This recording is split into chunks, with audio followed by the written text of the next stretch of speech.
Cet épisode a été créé à partir de l'anglais en utilisant l'intelligence artificielle. Continuez à écouter la deuxième partie avec le docteur Aaron Franklin. Doctrine et Alliance, section 49 à 50. Revenons aux détails de l'article 50. Une autre chose que j'aime beaucoup dans les instructions du Seigneur, c'est qu'elles ont une certaine corrélation avec ce que nous entendons souvent dans l'Église ces jours-ci, à savoir aimer, partager, inviter. Lorsque vous abordez quelqu'un par l'amour, le partage, l'invitation, en l'amenant à l'Évangile, je vois un modèle de cela dans la façon dont le Seigneur aborde ses enseignements dans la section 50. Vous pourriez peut-être changer certaines formulations, même si vous pouvez les faire correspondre les unes aux autres. Je changerai pour enseigner la raison et l'amour étant le plus important d'entre eux. En ce qui concerne l'enseignement et l'amour, je pense qu'il serait bon de commencer par le début de cette révélation. Le premier verset est une sorte d'introduction, il prépare le terrain et c'est très important. Mais nous allons passer au verset 2. Nous allons comparer les 7 premiers versets après le verset 1. Nous allons comparer les 7 premiers versets après le premier verset, donc du 2e au 8e, aux 7 derniers versets de cette révélation. Je ne veux pas dire que toute la révélation est compartimentée dans le sens de l'enseignement, de la raison et de l'amour, mais je vois un enseignement dans les 7 premiers versets et un amour dans les 7 derniers. Donc, étant donné les conditions dont nous avons parlé pour aborder certaines de ces diverses manifestations qui ont été prétendues à travers l'Église, le Seigneur dit à partir du verset 2, « Voici, en vérité, je vous dis qu'il y a beaucoup d'esprits qui sont de faux esprits, qui se sont répandus sur la terre, séduisant le monde, et aussi Satan a cherché à vous séduire pour pouvoir vous renverser. Voici que moi, le Seigneur, je vous ai regardé et j'ai vu des abominations dans l'Église qui professent mon nom. Heureux ceux qui sont fidèles et qui résistent dans la vie et dans la mort, car ils hériteront de la vie éternelle, mais malheur à ceux qui sont trompeurs et hypocrites, car ainsi parle le Seigneur. Je les amènerai en jugement, versets 7 et 8. Nous poursuivons en parlant de l'hypocrisie présente dans certaines de ces manifestations. Maintenant que cela pèse lourdement sur nous, en ce qui concerne l'appel à certains d'entre eux, nous passons à ces 7 derniers versets, et encore une fois, juste pour que vous puissiez sentir le contraste entre eux dans cette seule révélation, à partir du verset 40. Vous êtes de petits enfants, et vous ne pouvez pas tout supporter maintenant. Vous devez grandir dans la grâce et dans la connaissance de la vérité, la lumière qui doit devenir de plus en plus brillante, comme indiqué au verset 24. Ne craignez pas, petits enfants, car vous êtes à moi, et j'ai vaincu le monde. Et vous êtes de ceux que mon Père m'a donnés, et aucun de ceux que mon Père m'a donnés ne se perdra. Et le Père et moi sommes un. Je suis dans le Père, et le Père est en moi. Et vous m'avez reçu, vous êtes en moi, et je suis en vous. C'est pourquoi je suis au milieu de vous. Cela rappelle la fin de la section 49, qui rappelle qu'il est toujours autour de nous. Je suis le bon berger et la pierre d'Israël. Celui qui bâtit sur ce rocher ne tombera jamais. Il n'y a pas de preuve parfaite d'une approche correcte pour aborder quelque chose qui peut être erroné et qui peut avoir besoin d'une lumière et d'une vérité supplémentaire que ce que le Seigneur a fourni ici, c'est-à-dire des instructions claires et une invitation aimante, sans condamnation de l'individu. C'est une invitation à se repentir, une invitation à reconnaître qu'il y a peut-être quelque chose qui ne va pas et comment y remédier. Il y a là une beauté que nous pourrions utiliser beaucoup plus souvent. Ces petits-enfants sont d'ailleurs les dirigeants de l'Église de l'époque. Il s'agit de Joseph Smith et des autres dirigeants. Ce ne sont pas les nouveaux convertis à qui il parle. Je reviens au verset 8. Pour revenir au verset 8, j'ai noté que l'hypocrite sera détecté et qu'il sera retranché soit dans la vie, soit dans la mort, comme je le veux. Et j'ai écrit dans ma marge, « Les hypocrites ne sont pas ton problème. Je m'occuperai d'eux. C'est ce que semble dire le Seigneur. Même si je le veux, je m'en occuperai. Vous vous repentez. » J'aime bien ça, John. Où commence et où finit notre travail, n'est-ce pas? Il revient à l'approche de parler. S'agit-il d'attirer l'attention et de faire cette énorme démonstration lumineuse de ce qui ne va pas d'une manière qui pue certainement le jugement et des choses qui sont moins invitantes? Ou s'agit-il de démontrer par l'amour qu'il s'agit d'une vérité qui pourrait aider, éclairer et apporter plus de clarté? Une anecdote amusante m'est venue à l'esprit lorsque vous avez dit cela, John. Dans ma famille, nous avons l'une des anecdotes les plus souvent citées. Vous savez comment on cite les choses que les enfants ont faites quand ils étaient plus petits, et cela devient une légende familiale. C'était donc une très très bonne anecdote. Mes enfants avaient 8, 6 et 4 ans à l'époque. Ils adoraient les céréales Lucky Charms. Ils adoraient les céréales Lucky Charms. Comme d'autres enfants, 2 d'entre eux ne savaient pas très bien dire Lucky Charms. Ils étaient en train de rire du fait que mon fils de 6 ans taquinait mon fils de 4 ans sur la façon dont il disait Lucky Charms. Mon fils de 4 ans lui répond que c'est un porte-bonheur et mon fils de 6 ans lui dit que non, ce n'est pas un porte-bonheur, c'est un porte-malheur. Et mon fils de 8 ans lui répond que vous avez tous les deux tort, c'est un porte-bonheur. C'est ce dialogue actif qui s'est déroulé lorsque nous avons filmé la scène. Ce sont de petits enfants. Vous pensez à cela et aussi stupide que soit le sujet, ne pouvez-vous pas voir que l'argument du porte-bonheur se produit tous les jours dans ce monde, dans chaque commentaire politique ou autre, et que c'est « vous avez tort ». Ce n'est pas un porte-bonheur, c'est un porte-bonheur. Et même celui qui pourrait intervenir, et peut-être qu'il sait ce que c'est, mais son intention n'est pas souvent avec amour ou avec raison. Comme nous allons le voir, c'est un porte-bonheur. Vous avez tous les deux tort. Cela ne les mène nulle part. John, c'est comme si vous saviez que notre travail ne consiste pas à dénoncer les hypocrites. Dieu s'en occupe, il s'en occupera. Oui, parfois ma femme me dit de venir au lit et je me demande pourquoi. Je ne peux pas. Il y a quelqu'un sur Internet qui se trompe. Je dois corriger chaque personne en ligne avant d'aller me coucher. Le Seigneur me dit, pourquoi ne te concentres-tu pas sur toi?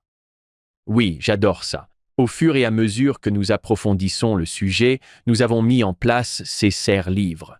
Nous avons déjà saisi la magnifique doctrine sur la lumière qui se trouve au milieu. Construisons jusqu'à cela en couvrant ce que nous avons d'autre dans cette magnifique révélation.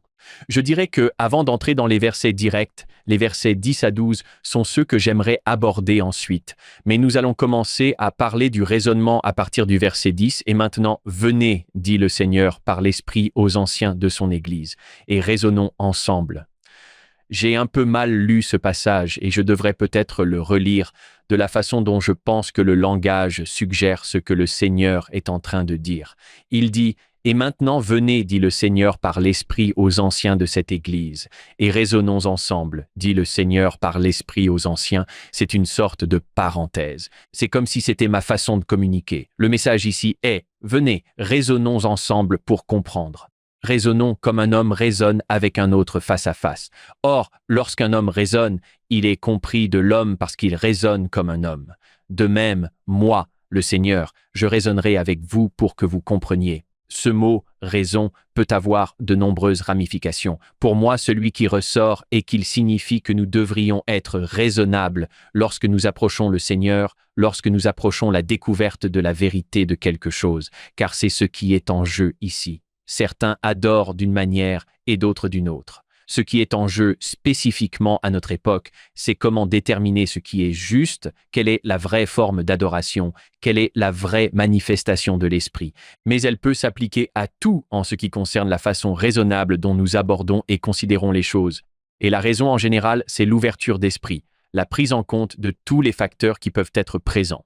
Frère Renland a donné une excellente conférence dans le cadre de la semaine de l'éducation de l'université BYU. Il a parlé de la foi, de l'observation et de la raison en ce qui concerne la manière dont nous parvenons à la vérité et à la lumière. C'est une brève citation que je vais partager ici. Il dit que l'observation, la raison et la foi facilitent la révélation et permettent au Saint-Esprit d'être un compagnon fiable, digne de confiance et bien-aimé.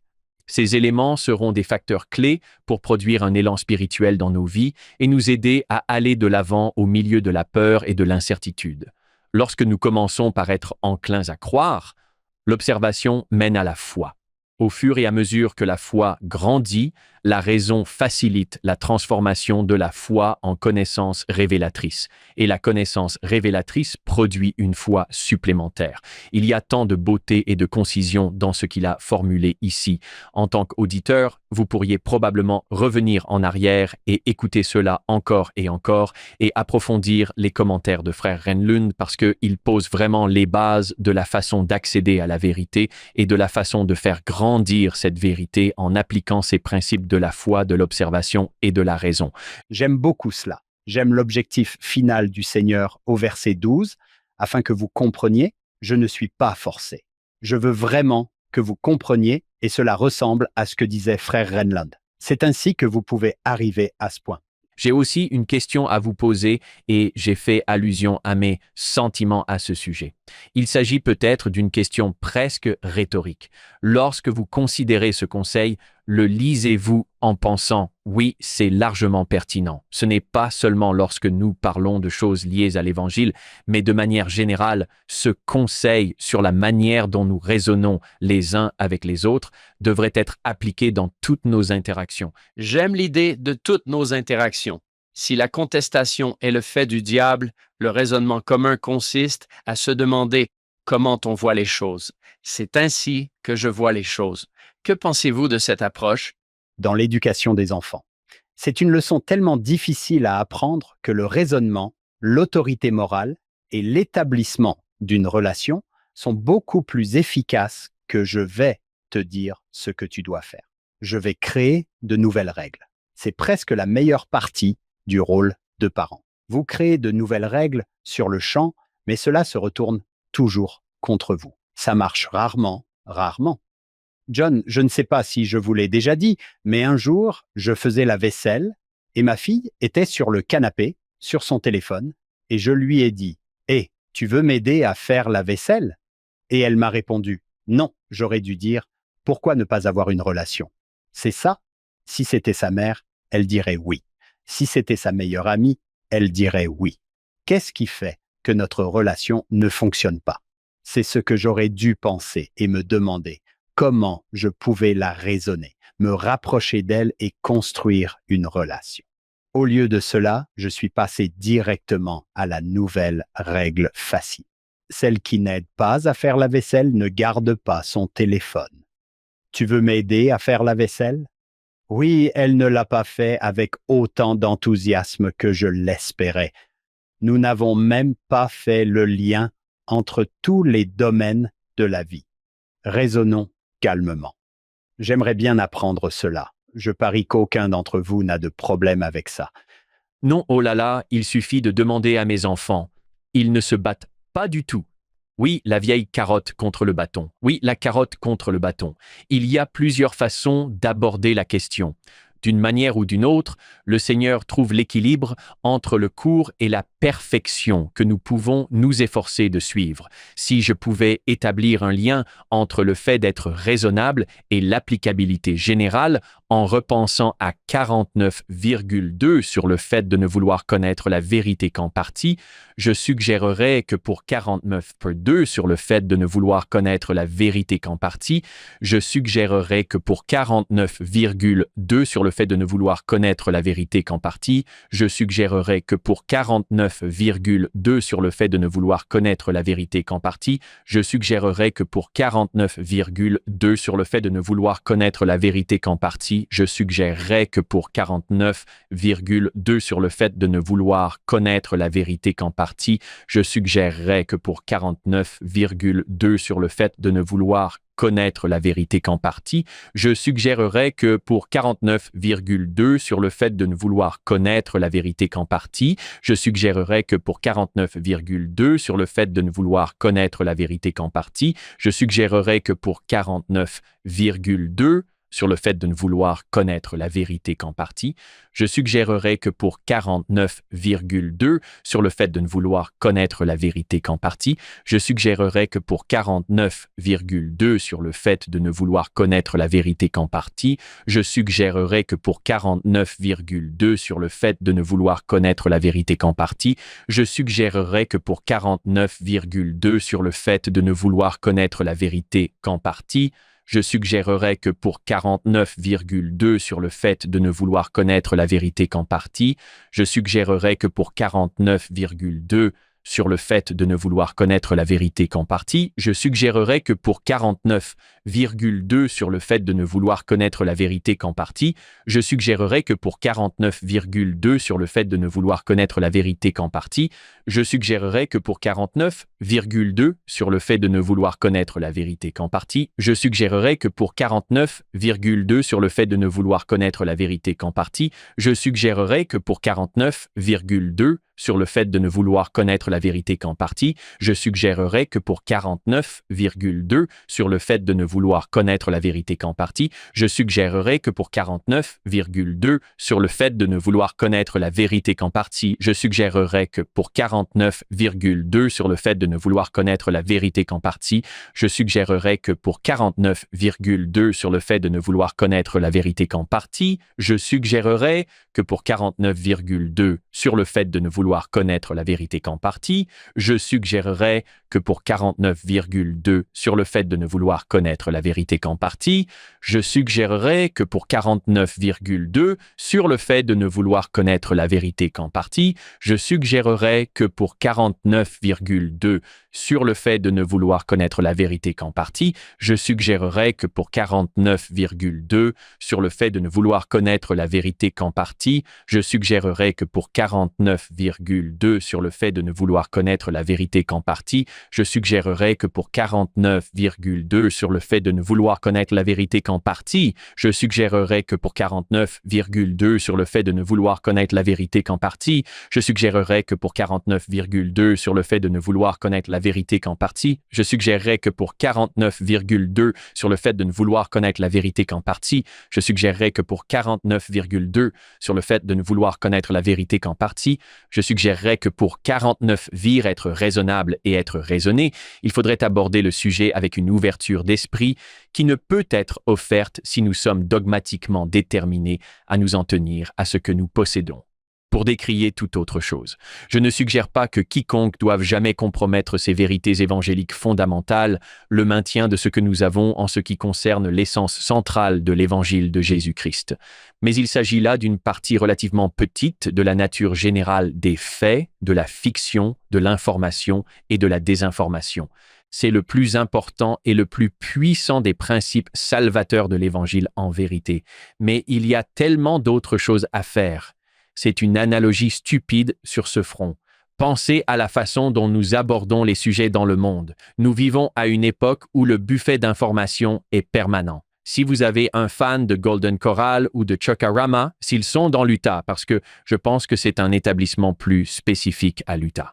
Mais dans tous les cas, personne n'y va avec sa famille pour trouver un endroit où s'asseoir et se dire « D'accord, raisonnons ensemble. Je sais qu'il y a des macaronis, du fromage, des biscuits et un buffet de dessert à volonté, mais allons-y pour un peu d'équilibre, des brocolis, de la salade, etc.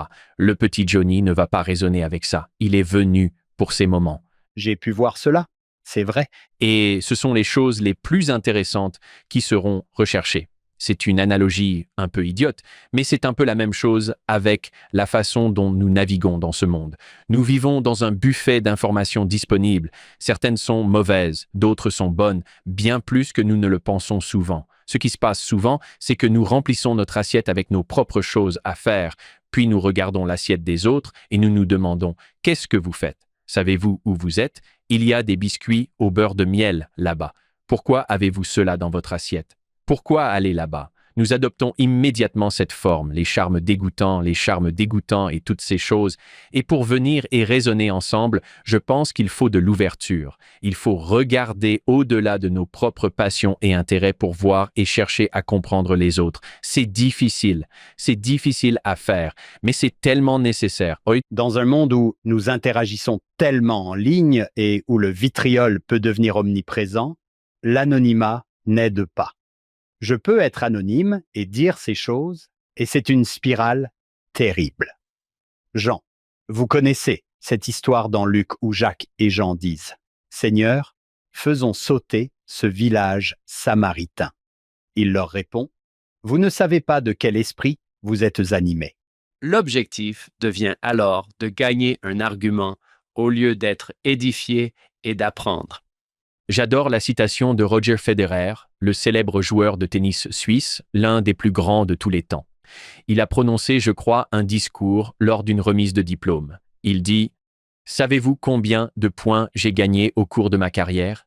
Et vous pensez qu'un des joueurs de tennis les plus victorieux de tous les temps, il a dit à peine plus de la moitié. Il indique qu'il faut être là pour le but du jeu. Ce n'est pas, vous savez, chaque point compte, et vous pouvez disséquer tout un tas de choses là-dedans. Mais ce que j'en retiens surtout, c'est qu'il faut aller de l'avant du mieux possible. Il ne s'agit pas d'avoir cette mentalité qui consiste à dire que la victoire doit se produire à chaque point ou que nous perdons tout. Faire preuve d'ouverture d'esprit et prendre en compte les points de vue différents des vôtres ne vous fera pas perdre le match. Au contraire, le vitriol et tout ce qui n'est pas de l'amour envers nos semblables vous fera perdre le match, même si vous avez fait toutes ces autres choses que nous savons être bonnes et importantes. Il existe le plus grand de tous les commandements. Il y en a 2 et tous les autres en dépendent. Je pense qu'il s'agit de reconnaître le véritable enjeu du jeu. C'est ça. Les 7 habitudes de Stephen Covey consistent à chercher d'abord à comprendre, puis à se faire comprendre. L'une des choses dont il parle, et qui est un excellent outil pour y parvenir, est le bâton de parole. Avez-vous entendu parler de ce bâton, Hank? Seule la personne qui tient ce bâton de parole peut parler, et elle ne vous le donnera pas tant qu'elle n'aura pas l'impression d'être complètement comprise.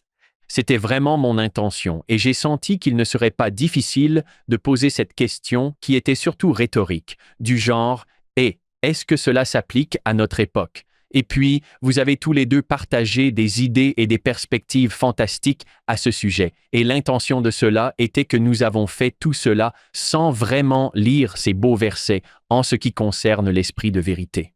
Maintenant que nous avons eu cette conversation et que nous l'avons examinée dans ces grandes lignes, cela vaut la peine de lire ces versets et de les laisser s'imprégner. Pour tous ceux qui écoutent ou qui réfléchissent à ce sujet, accrochez-vous à quelque chose, à une rencontre récente. Il s'agit peut-être de quelque chose que vous avez observé dans une interaction, peut-être que c'était sur les médias sociaux, peut-être que c'est quelque chose en rapport avec l'Évangile ou les croyances. Peut-être avez-vous un ami ou un être cher qui s'est éloigné des choses qu'il avait auparavant en commun avec vous en ce qui concerne ses croyances. Quoi qu'il en soit, où qu'il se trouve et quelle que soit la situation que vous vivez, accrochez-vous à cela lorsque vous envisagez de vous approcher avec raison et que vous considérez ces versets.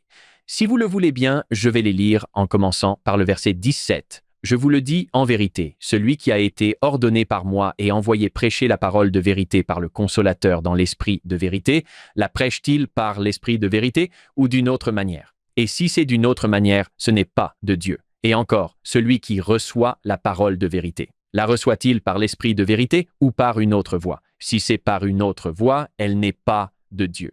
Pourquoi donc ne pouvez-vous pas comprendre et savoir que celui qui reçoit la parole par l'esprit de vérité la reçoit telle qu'elle est prêchée ou partagée ou commentée par l'esprit de vérité? C'est pourquoi celui qui prêche et celui qui reçoit se comprennent l'un l'autre, et tous deux sont édifiés et se réjouissent ensemble. Et ce qui n'édifie pas n'est pas de Dieu et n'est que ténèbres. Pourquoi est-ce si difficile à comprendre? Oui. Et pensez-vous que, parce que c'est tellement une question d'approche, le Seigneur ne parle pas d'une doctrine, qu'il ne saisisse pas une croyance ou une pratique spécifique, c'est l'approche. C'est ma femme et moi qui regardons nos enfants avoir le débat sur les charmes, et nous sommes assis là à regarder probablement de la même manière que le Seigneur nous regarde en termes de « Waouh, j'aime vraiment eux. Ce sont de petits enfants. Je ne comprends pas. » Cela n'a pas d'importance. Il ne peut pas le dire parce qu'il n'a pas la parole. Il le dit mal parce qu'il ne comprend pas ce qu'est le mot. C'est à ce niveau que l'on voit les choses. Et on se rend compte que le contenu, il n'a pas d'importance. C'est l'approche qui a vraiment un impact ici, qui transforme vraiment la capacité à embrasser la lumière, à lui permettre de grandir. Cela s'applique à toutes les relations, en particulier aux relations les plus intimes. C'est souvent le ton qui est en cause. Ce n'est pas un ton édifiant ou la façon dont je vous vois qui transparaît dans la façon dont je dis quelque chose, et le fait d'envoyer un texto n'aide pas parce que maintenant, j'ai perdu mon ton. Maintenant, je peux le lire sur le ton que je pense qu'il a été dit. Je dois ajouter des émojis pour donner du tonus à ma voix. Oui, je le dis en souriant. Aaron, comment pouvons-nous apprendre cette compétence? Il y a beaucoup de parents qui écoutent et qui se disent Ugh, pourquoi est-ce que je retombe toujours dans le même piège? Je suis presque un tyran. Quand j'étais plus jeune, je ne me disais pas Oh, j'ai hâte d'être parent pour pouvoir faire pleurer les gens quand ils vont au lit. Ce n'était pas sur ma liste de choses à faire. Et pourtant, j'étais là. Dans votre esprit, je sais que vous n'êtes pas le parent parfait.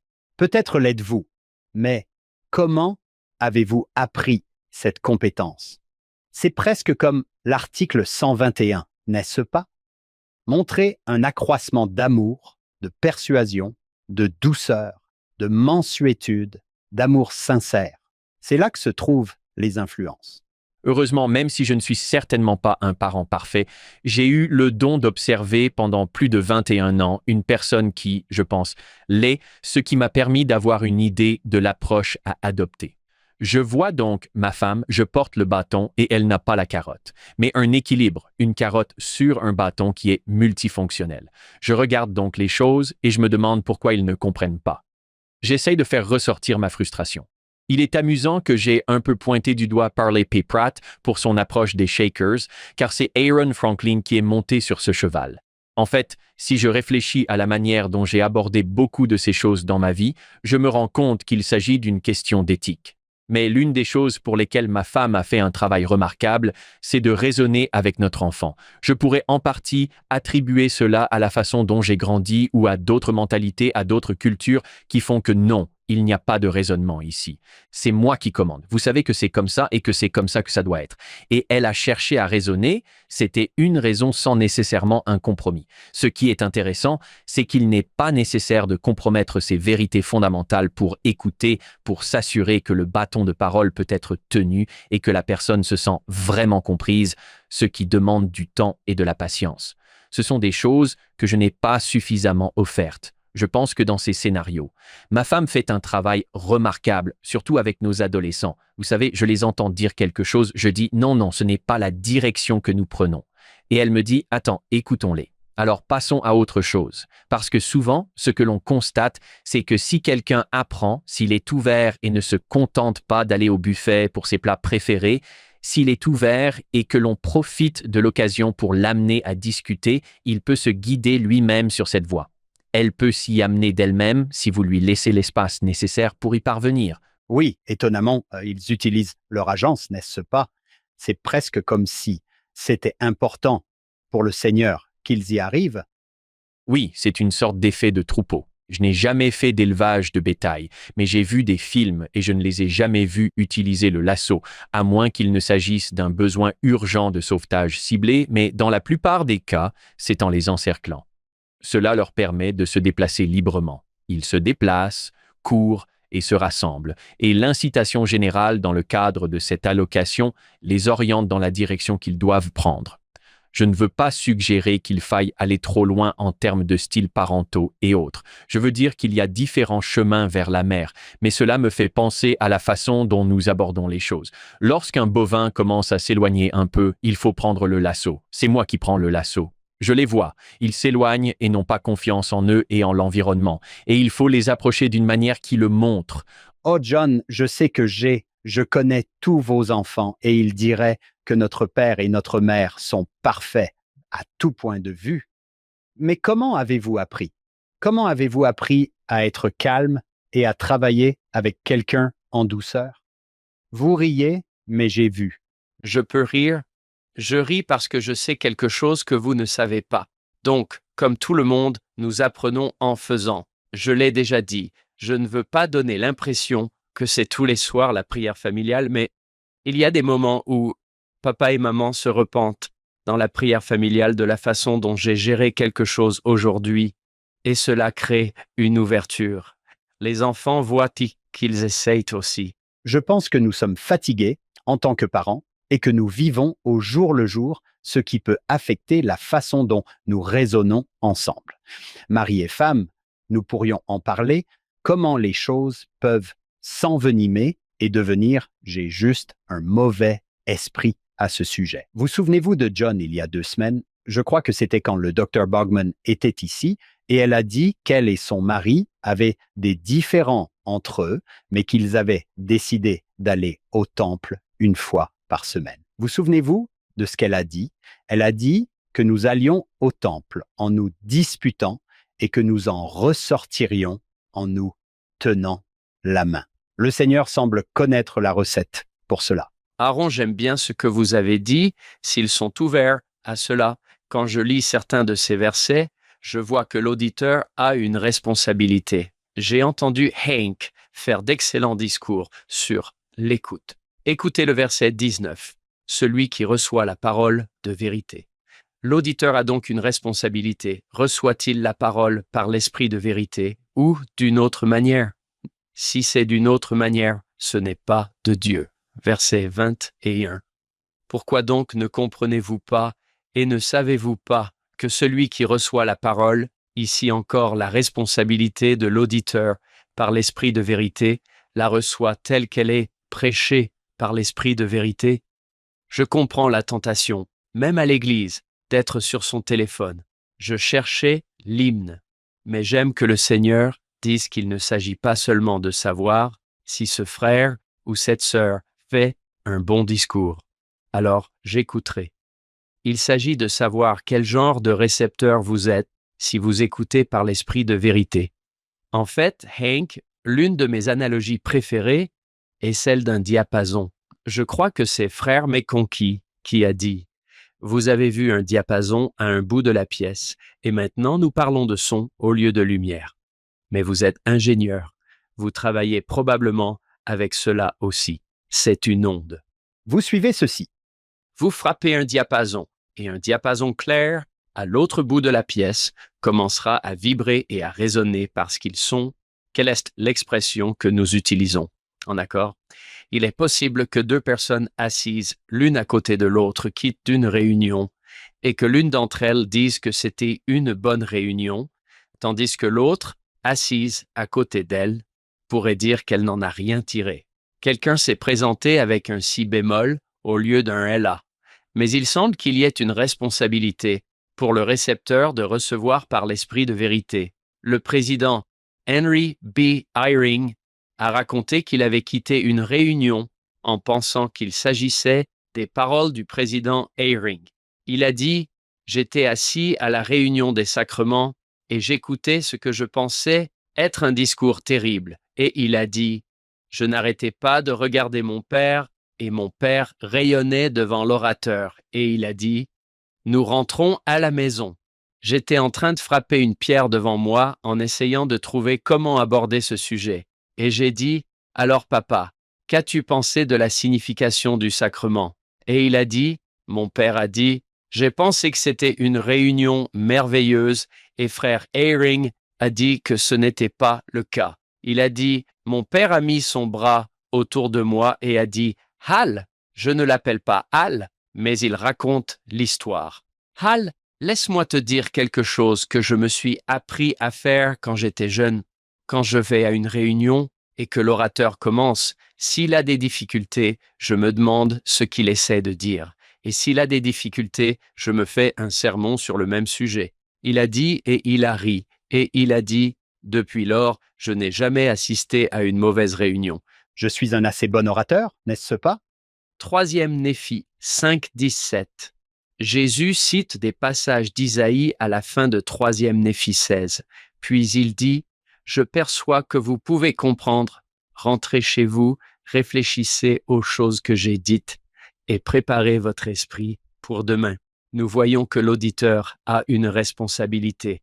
Alors celui qui prêche et celui qui reçoit se comprennent l'un l'autre et tous deux sont édifiés et se réjouissent ensemble. J'aime ce verset 22 qui dit qu'il ne s'agit pas seulement d'espérer que ce type est bon, sinon je serai dans le foyer, sur le canapé. Je vais faire le travail nécessaire pour recevoir quelque chose de l'esprit. J'adore l'exemple et l'histoire du président Eyring. C'est fantastique. Dans mon livre sur la vérité, je parle de ce qu'on appelle l'effet Rashomon. L'effet Rashomon est un effet cinématographique utilisé pour montrer les différentes perspectives d'un événement singulier.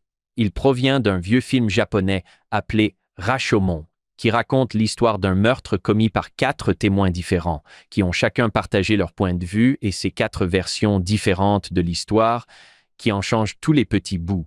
Nous avons vu cela dans la culture populaire. J'étais un fan de Family Matters dans les années 90. L'émission de Steve Urkel adorait l'effet Rashomon. Il y avait toujours Steve Urkel qui partageait sa version d'un événement, puis la famille Winslow qui partageait sa version d'un événement, un point de vue totalement différent. Et c'était exactement la même chose qui se produisait. La vérité n'est pas relative. Elle n'a pas changé ce qui s'est passé. Elle a juste changé la façon dont cela a été perçu. Parfois, ce n'est même pas intentionnel. Vous savez, quelqu'un peut avoir essayé de dire quelque chose et avoir été mal entendu. Et nous pensons qu'il a dit autre chose. Les deux ont vécu l'effet Rashomon. Celui qui a dit pense avoir communiqué une chose, mais la réaction est tellement différente de ce qu'il pensait. Et celui qui a entendu pense avoir entendu une chose et c'était totalement différent de ce qui était prévu. Cet effet Rashomon se produit dans notre expérience de l'Évangile dans les environnements d'apprentissage et les différents niveaux auxquels nous sommes préparés à recevoir et à faire notre part pour que cette connexion se produit également avec la remise en question des choses que nous avons vécues lorsque nous les entendons de quelqu'un d'autre. Parce que cela va aussi dans l'autre sens. Vous savez, si quelqu'un sort d'une réunion ou d'une autre expérience et qu'il pense que c'était si puissant et que quelqu'un vient à lui et lui dit « Waouh, c'était sans valeur ». C'est un peu l'inverse du scénario, c'était terrible, et tout à coup, on se dit que c'était peut-être terrible. Peut-être que ma perspective n'était pas la bonne. Il y a beaucoup de choses que l'on peut décortiquer à partir de cela. Mais je pense qu'il vaut la peine de noter que lorsque nous raisonnons avec les autres et que nous recherchons l'esprit de vérité, il faut à la fois être ouvert et conscient que nous sommes tous des individus. La lumière que nous gagnons et les racines que nous cultivons nous font grandir. Pensez donc à la lumière apportée dans l'analogie d'Alma 32.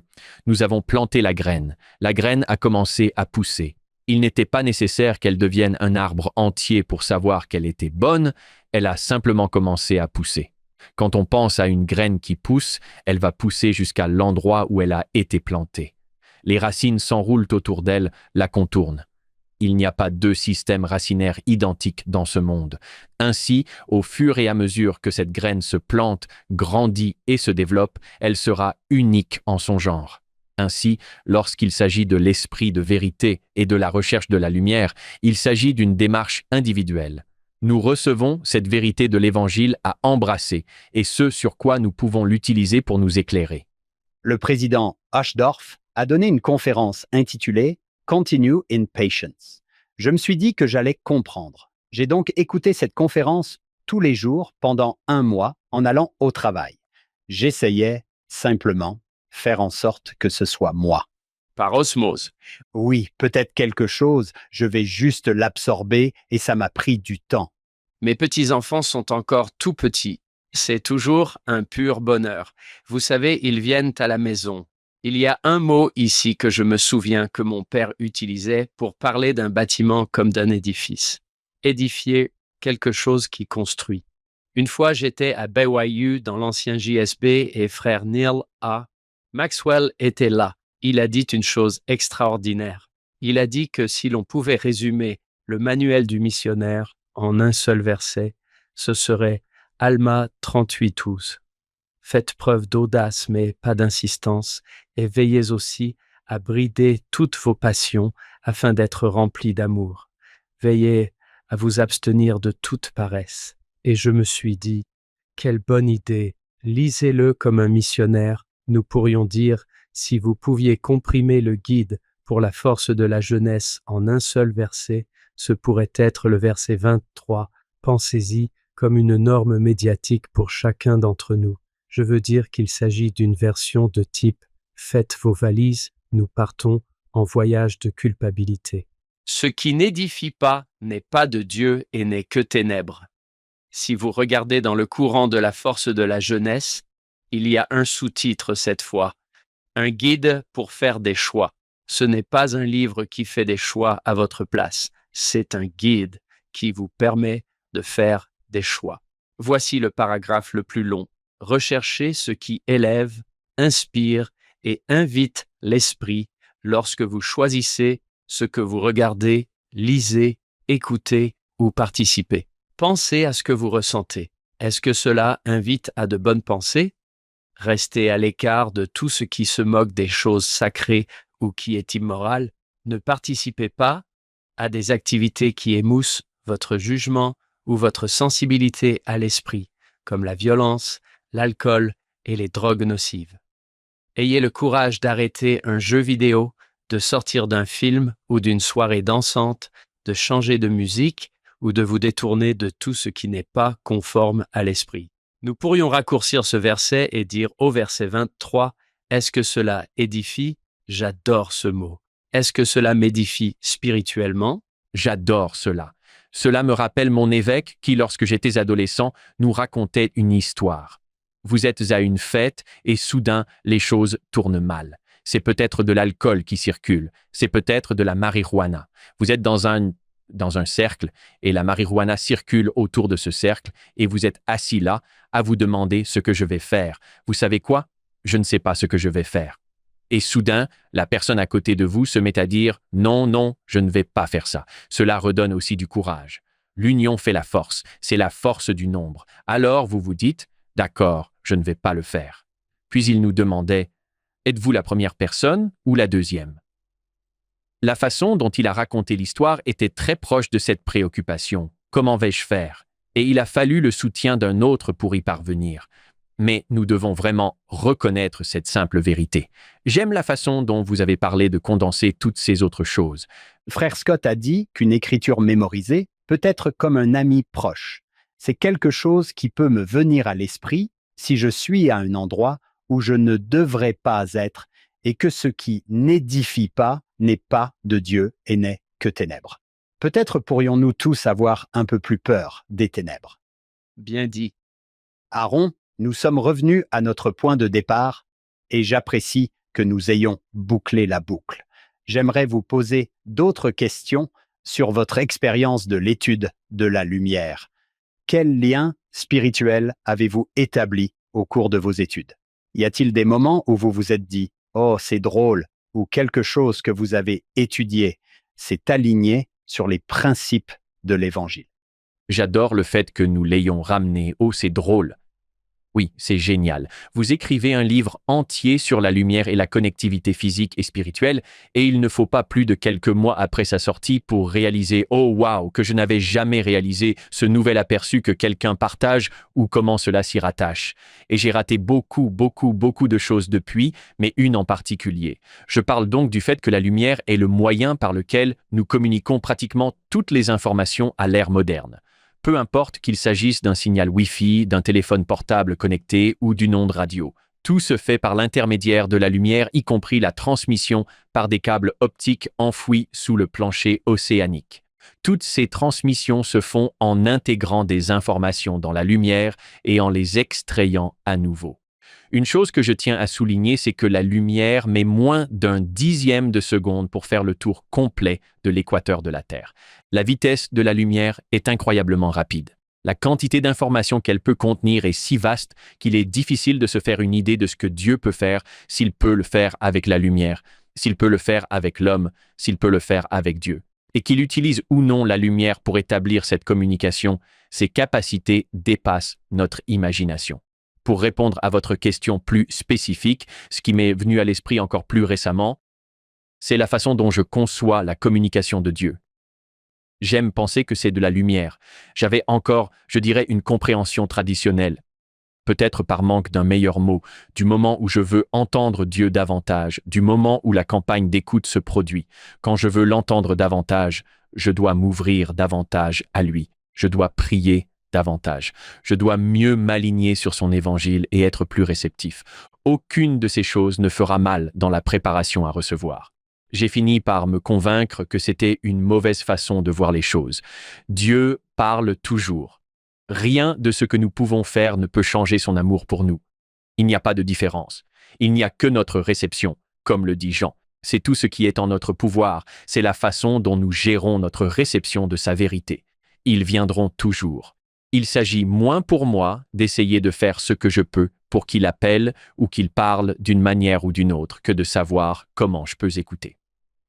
Je suis tombé sur un vieux discours de frère Bruce R. McConkie où il parle de son service en tant que président de mission en Australie. Il est allé visiter cette station de télédiffusion et a été fasciné par elle parce qu'il s'est dit « Oh wow, ces satellites transmettent la lumière jusqu'au village d'en bas et il la capte et la regarde. » Et il s'est dit « Ce soir-là, je suis rentré à la maison et avec mes garçons, j'ai regardé la station de télé qui était dans la tour. » Et il dit que cela lui a rappelé que c'est comme ça que Dieu travaille. Les révélations de l'éternité sont constamment devant nous. Elles sont toujours disponibles et il s'agit simplement de savoir si nous les écoutons, tout comme le fait que chacun d'entre nous est actuellement entouré d'informations que nous ne captons pas. Il s'agit des conversations des gens sur leur téléphone portable, des données transmises par Wi-Fi. Tout cela nous entoure et nous traverse en ce moment même. Ce n'est pas parce que nous ne les captons pas qu'elles ne sont pas là. Il en va de même pour les vérités de l'éternité. L'opportunité nous ramène à l'article 50, de plus en plus lumineux jusqu'au jour parfait. Qu'est-ce que ce jour parfait pourrait être d'autre que de nous préparer à être si familiers avec le Christ et sa lumière que nous le verrons tel qu'il est lorsqu'il reviendra à cause de notre ressemblance. Mais c'est aussi le jour parfait de la compréhension de toutes choses. D et A 88,67 contient ce langage. Si votre œil est tourné vers Dieu, tout votre corps sera rempli de lumière et vous comprendrez toutes choses. J'ai demandé plus tôt dans cette section à quoi vous avez été ordonné. Il répond à plusieurs choses différentes, mais l'une d'entre elles est incluse dans le verset 29. Si vous êtes purifiés et lavés de tout péché, vous demanderez tout ce que vous voudrez au nom de Jésus, et cela sera fait. Cela me rappelle Néphi, le fils d'Élaman. C'est une promesse qui vient avec la compréhension. On en vient à comprendre et à voir tant de choses. Votre chambre, depuis que la lumière a brillé dans vos yeux jusqu'à ce qu'elle vienne de l'intérieur, est si brillante que votre conscience des choses qui sont devant vous est suffisante pour que vous ayez gagné ce niveau de confiance que vous ne demanderez pas mal parce que votre conscience s'est développée à ce niveau. Je pense que c'est là que Dieu veut que nous arrivions tous. Et cela m'a aidé à recadrer la façon dont je pense à la communication avec Dieu. Pour ce qui est des autres conversations dont nous avons parlé, comme celle que j'ai eue récemment avec l'adolescent qui se demandait si Dieu lui parlait, c'est tellement facile pour moi maintenant parce que je me dis que non, il le fait, parce que c'est le Dieu que nous avons. Je suis fasciné par ce sujet. J'aimerais que vous restiez des heures avec nous pour parler du fait d'avoir, comme je l'ai dit tout à l'heure, peur du noir. La lumière peut être si apaisante, n'est-ce pas? Comme si c'était bon, je vais bien. Quand mes garçons étaient plus jeunes, ils n'aimaient pas entrer dans le sous-sol s'il faisait noir. Et je dirais que c'est le même endroit où vous êtes allés il y a 2 heures quand les lumières étaient allumées. Eh bien, il fait noir maintenant. La peur et l'obscurité semblent aller de pair. Cela limite votre perception. Elle est claire. C'est exactement le bon mot. Tout d'un coup, vous avez plus d'informations sur le monde dans lequel vous vous trouvez. Quand vous pouvez voir et quand vous ne pouvez pas voir, vous êtes limité à peut-être un de vos sens. 2 ou 3, je suppose. Mais nous avons même utilisé l'expression « puis la lumière s'est allumée » où le dessin animé a placé une ampoule au-dessus de notre tête pour dire « Bing, je viens d'avoir une idée ». Léhi est dans un désert sombre et morne pendant de nombreuses heures, puis il prie, et lorsqu'il ouvre les yeux, il voit. Il me semble que le Seigneur a allumé la lumière. Oui, il a vu. Il a vu. Je pense que c'est exact. Je pense que nous avons peur de ce que nous ne comprenons pas. Lorsque la lumière n'est pas là pour éclairer et fournir une compréhension, c'est l'un des plus beaux points de connectivité entre la lumière et la vérité. Grâce à la compréhension, vous pouvez maintenant voir. Vous comprenez donc maintenant, et plus que cela, c'est une compréhension qui s'apparente à celle du peuple du roi Benjamin. Qu'est-ce que c'est? C'était le signe de leur conversion. Pourquoi ont-ils su que la semence était bonne? Ce n'est pas parce qu'ils ont vu un ange, ce n'est pas parce qu'ils ont vu un ange, ce n'est pas parce qu'ils ont vu une autre manifestation majeure, c'est parce que leur perspective, leur façon de voir le monde a été transformée. Leur disposition. Ils n'étaient plus disposés au mal. Lorsque nous changeons notre façon de voir les choses parce que nous avons embrassé la vérité, c'est une lumière qui éclaire le monde, le chemin devant nous.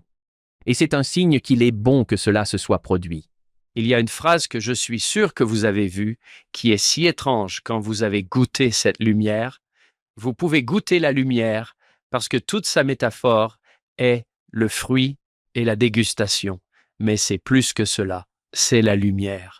Le fait que vous goûtiez à la lumière me rappelle le commentaire de frère Uchtdorf qui disait qu'il était à 30 000 pieds au-dessus de la terre et qu'il voyait le Terminateur, c'est-à-dire de ce point de vue où une partie de la terre est sombre et l'autre lumineuse. Il a fait ce commentaire qui semble tellement évident, mais qui est tellement bon quand on y réfléchit. Il a dit « J'ai réalisé que la nuit n'est rien d'autre qu'une ombre. La lumière a toujours été là.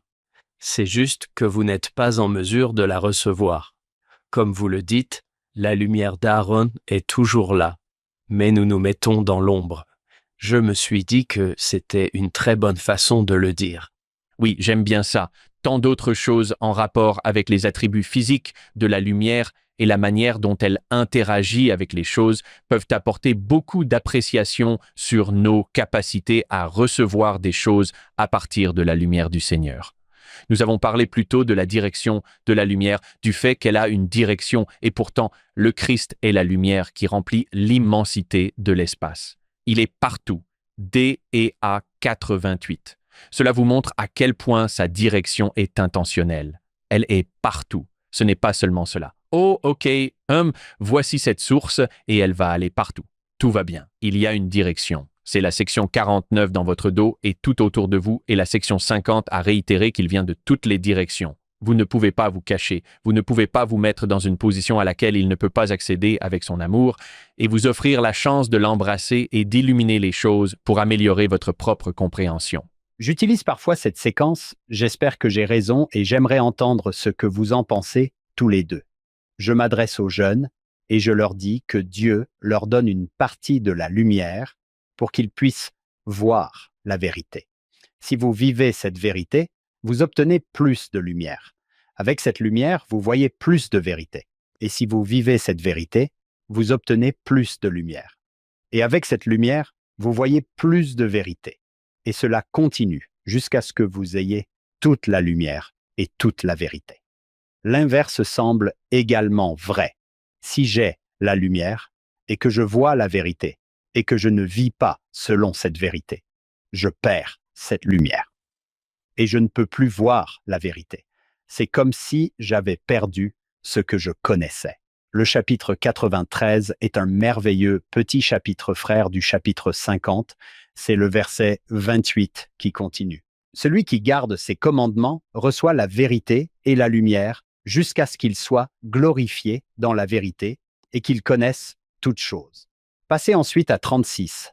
La gloire de Dieu est l'intelligence ou, en d'autres termes, la lumière et la vérité. La lumière et la vérité. Verset 37. Abandonnez le malin 39. Le méchant vient enlever la lumière et la vérité par la désobéissance. Puis il parle du verset 40. Élevez vos enfants dans la lumière et la vérité. Voyez-vous ce que cela signifie? Il me semble que ceux que j'ai vus une fois qui ont été baignés dans la lumière de la restauration s'en détournent. Ils ont bon cœur. Ce n'est pas de cela qu'il s'agit. Mais ils semblent ne pas se souvenir des choses qu'ils étaient et qu'ils connaissaient autrefois. Oui, j'ai certainement vu cela se produire et je pense que c'est la réalité de ce qui se passe lorsque nous cessons de croire les choses que nous savons. L'échelle de la connaissance de quelque chose. John, vous avez écrit un livre sur la façon dont nous savons si nous savons. Je crois que c'est son titre et j'ai un chapitre dans ce nouveau livre. Comment puis-je savoir si je sais? Je vous renvoie à votre excellent travail sur ce sujet. Oh, merci. Il y a presque une échelle. Il y a des choses que vous ne savez pas, et puis vous savez que vous ne savez pas. Ensuite, on peut savoir qu'on sait parce qu'on l'a appris, puis on peut ne pas savoir qu'on sait ou ne pas croire qu'on sait. Et tout peut glisser entre ces quadrants lorsqu'il s'agit de la lumière et de la vérité. Parce que la lumière est une connaissance des choses, une compréhension de la vérité. les choses telles qu'elles sont réellement, telles qu'elles étaient réellement et telles qu'elles sont à venir. Cela me rappelle une phrase similaire qui existe dans le livre d'Alma et qui parle de cela, sauf qu'elle fait le lien avec le fait que la lumière ou le fait d'avoir la lumière, c'est avoir la connaissance, c'est connaître quelque chose, c'est connaître les choses, les mystères de Dieu. Tout cela est dit dans Alma 12, versets 10 et 11, et c'est pourquoi celui qui s'endurcira le cœur. Il en va de même pour les commentaires de Jean sur la réception. Voici donc un cœur endurci. Il reçoit donc la plus petite partie de la parole, et celui qui ne s'endurcit pas le cœur reçoit la plus grande partie de la parole jusqu'à ce qu'il lui soit donné de connaître les mystères de Dieu, jusqu'à ce qu'il les connaisse pleinement, le jour parfait devenant de plus en plus lumineux. Le jour parfait. Et ensuite, le verset 11. Et ceux qui leur endurciront le cœur recevront la portion congrue de la parole jusqu'à ce qu'ils ne sachent rien de ces mystères. Ils sont alors capturés par le diable et conduits par sa volonté à la destruction. C'est ce que l'on entend par les chaînes de l'enfer.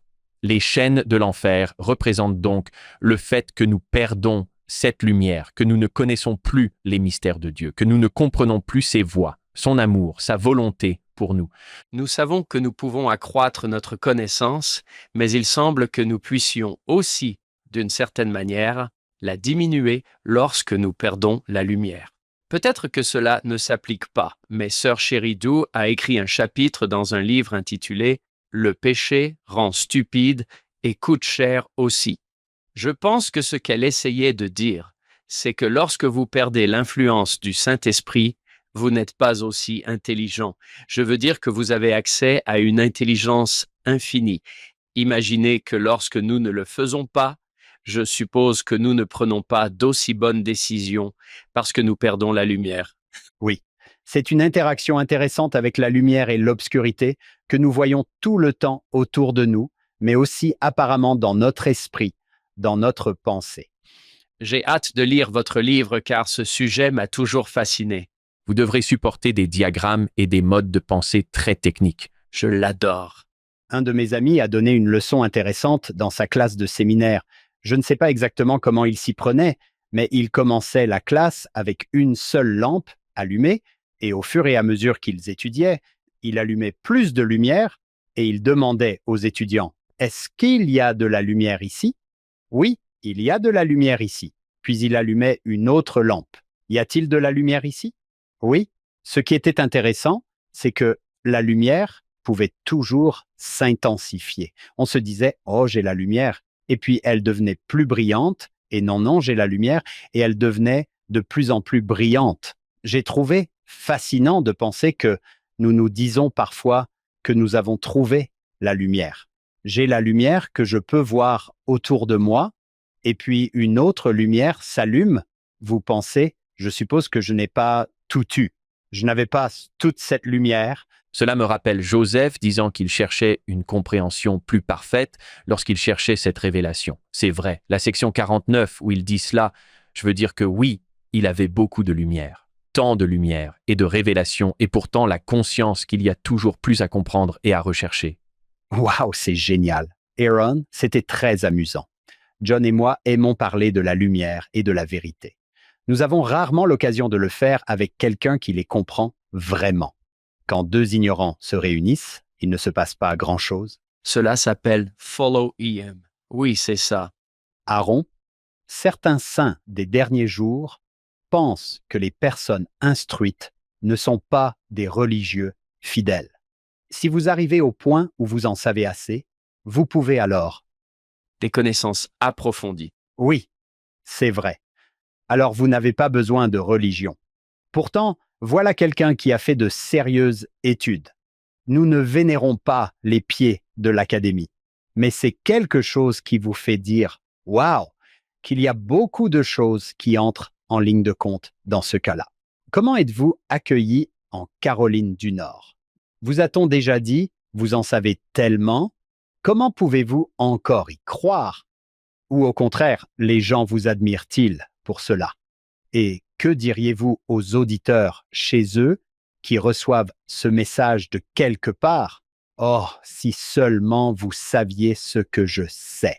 Et enfin, Je vous donne juste un tas de choses à dire ici. Quels sont vos sentiments pour le rétablissement, pour le prophète Joseph Smith et bien sûr pour le Seigneur qui le guide? Waouh, il y a tellement de choses à dire. Hank, j'apprécie cette question à plusieurs niveaux. Je dirais que j'ai reçu un accueil merveilleux de la part de la vaste communauté dont j'ai la chance de faire partie à l'université Duke. Je pense qu'il y a tellement de choses qui ne sont pas comprises dans l'environnement de certains de ces établissements d'enseignement supérieur. Il y a beaucoup d'hypothèses sur ce qui peut s'y trouver ou non. La publication de mon premier livre sur la physique spirituelle de la lumière a donné lieu à d'excellentes conversations. Ce n'est pas mon travail quotidien. Je ne travaille pas directement sur ces sujets, mais c'est quelque chose qui me passionne. J'ai été ravi d'avoir des collègues et des étudiants qui m'ont approché pour discuter de ces sujets. Il est évident que je ne donne pas de cours à Duke sur ce sujet.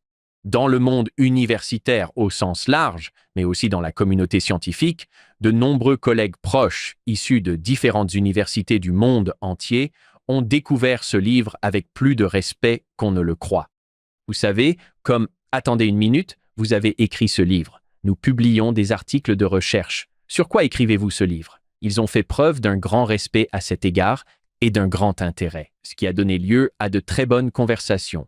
Je dirais donc que la réponse que j'aurais à donner est la suivante. Bien sûr, il y aura des observations aberrantes, mais les hypothèses des gens sont un peu plus liées à l'observation aberrante qu'à la réalité ou à la norme. Nous vivons dans un monde de personnes vraiment passionnées et incroyables qui existent à la fois dans l'entreprise universitaire et dans tout autre lieu de vie ou environnement professionnel ou culturel que vous pouvez trouver. Il n'y a rien de spécial à ce que quelqu'un ait passé plus de temps à faire une chose qu'une autre. Il se trouve simplement qu'il en sait plus sur une chose que sur l'autre, dans tous les domaines, dans tous les secteurs. Qu'ils reçoivent ou non les accolades et la reconnaissance du monde, malheur aux savants qui se croient sages, c'est un endroit sombre qui est accessible à tout le monde, quel que soit le niveau d'apprentissage. Parfois, ceux qui pointent du doigt avec le plus d'insistance les universitaires comme faisant partie de ce camp le font depuis ce camp, car c'est un endroit où nous avons tous le potentiel de tomber. Si nous n'utilisons pas la raison, si nous ne sommes pas ouverts à toute la vérité et pas seulement à une partie. Je pense que j'ai eu la chance d'être dans un environnement de personnes qui ont vraiment démontré que, indépendamment de leurs antécédents, pour répondre à votre question sur mes sentiments, sur le rétablissement, sur les magnifiques vérités dont nous avons été bénis grâce à lui, il n'y a pas d'autre solution que de s'ouvrir à la vérité. Je vais vous lire un verset qui m'est venu de cette même restauration.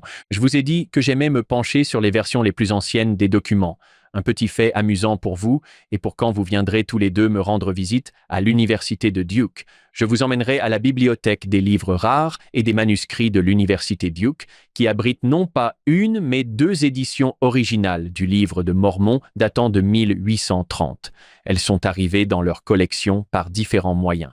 Nous pouvons réserver une salle de lecture et ils les sortent et vous permettent de les manipuler et de regarder ces versions originales. Le simple fait de pouvoir consulter des versets comme celui que je m'apprête à lire. C'est là que réside le pouvoir de la restauration. Pour moi, c'est bien sûr le bosquet sacré et les magnifiques manifestations qui en découlent. Bien sûr, c'est grâce au don et au pouvoir de Dieu, à la traduction du livre de Mormon et à toutes les révélations dont nous avons parlé aujourd'hui. C'est dans les vérités petites et simples qui ont été ramenées à travers tout cela, par des moyens simples, que c'est le plus aigu. Voici donc la conclusion de mon témoignage. Mosia 4.9. Croyez en Dieu, croyez qu'il est et qu'il a créé toute chose, tant dans les cieux que sur la terre. Croyez qu'il a toute sagesse et toute puissance, tant dans les cieux que sur la terre. Croyez que l'homme ne peut pas comprendre toutes les choses que le Seigneur peut comprendre. Si nous pouvons nous accrocher à cette seule vérité de la reconnaissance de notre position et de la position de Dieu dans cette relation, de son amour, de sa constance, cela nous aidera à traverser les choses bien mieux que les querelles et les accusations, toute la lumière qui brille dans les yeux des autres au lieu d'inviter et d'aimer. Je suis reconnaissante de la restauration que cela m'a apportée au Sauveur. Je me suis littéralement convertie à cette Église et j'ai découvert le pouvoir de ces vérités qui m'ont permis de prendre conscience de la vie et de notre but, de la lumière et de la vérité auquel je ne sais pas si j'aurais pu accéder autrement. Aaron, c'est tout simplement fantastique. Isaïe 55, Le Seigneur dit, « Comme les cieux sont plus élevés que la terre, mes voix sont plus élevées que vos voix. » Il sait tout. John, combien de fois t'ai-je dit cela? Je ne sais pas comment nous avons tous les deux l'occasion de nous asseoir avec des gens comme le docteur Franklin et d'apprendre. Quelle bénédiction, je vous remercie. Oui, Merci à vous deux pour le travail que vous faites. C'est formidable. merci. Où que vous écoutiez, nous aimerions montrer le docteur Franklin. Vous pouvez donc aller sur YouTube ou sur notre site web, suivre him.co. Vous y trouverez les notes de l'émission et vous pouvez nous envoyer un message pour nous dire d'où vous écoutez. C'est un plaisir de partager cela avec nos invités, de leur montrer d'où vient leur voix. Je crois que nous avons reçu des courriels du Japon, de l'Inde et de l'Ukraine. C'est une joie d'avoir de vos nouvelles.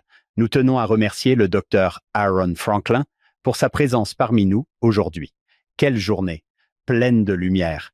Éclairant. Oui, c'était très instructif. Merci John. Et éclairant. Les jeux de mots légers sont toujours les bienvenus. Oui, Beaucoup de lumen. toujours. Si vous connaissez un jeu de mots léger, n'hésitez pas à le partager avec nous. Nous l'enverrons au docteur Franklin. Nous tenons à remercier notre productrice exécutive, Shannon Sorensen, nos sponsors, David et Verla Sorensen, et à chaque épisode, nous nous souvenons de notre fondateur, Steve Sorensen. Nous espérons que vous nous rejoindrez la semaine prochaine. Nous continuerons à lire les doctrines et alliances sur Follow Him. Merci de vous être joints à nous pour l'épisode d'aujourd'hui. Est-ce que vous ou quelqu'un de votre entourage parle espagnol, portugais ou français? Vous pouvez désormais regarder et écouter notre podcast dans ces langues. Les liens se trouvent dans la description ci-dessous. Les notes et la transcription de l'émission d'aujourd'hui sont disponibles sur notre site web. Bien entendu, rien de tout cela ne serait possible sans notre incroyable équipe de production. David Perry, Lisa Spice, Jamie Nielsen, Will Stoughton, Crystal Roberts, Ariel Quadra, Heather Barlow, Amelia Kabuika et Annabelle Sorensen.